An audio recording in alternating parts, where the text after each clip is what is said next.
আমার তরমুজ পস্তাছে ভাই, আমি বিক্রি করতে পারতেছি না, আমি কি করে চলবো ভাই।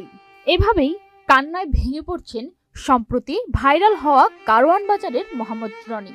প্রায় 10 বছর ধরে এই পেশায় নিয়োজিত আছেন তিনি।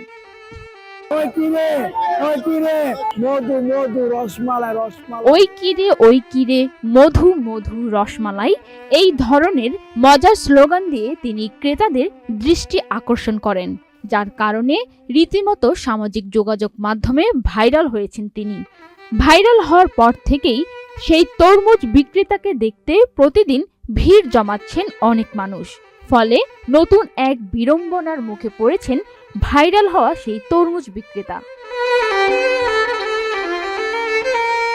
অনেকেই বিনা কারণে তার দোকানে এসে ভিড় জমাচ্ছেন, ভিডিও করছেন, ফলে ক্রেতারা সেই তরমুজ বিক্রেতার দোকান এড়িয়ে যাচ্ছেন।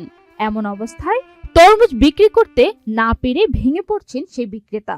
তার প্রায় 1.5 লাখ টাকার তরমুজ এখনো অবিকৃত রয়ে গেছে বলে জানিয়েছেন তিনি।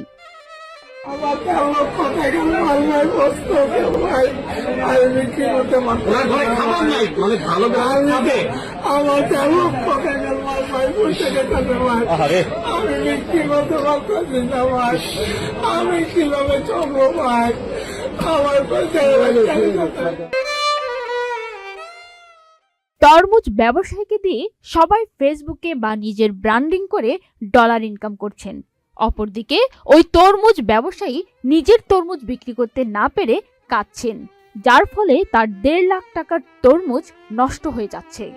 এখন আর তরমুজ বিক্রি করতে পারছেন না ভাইরাল হওয়া সেই তরমুজ বিক্রেতা। পান্না আক্তার, চ্যানেল আই।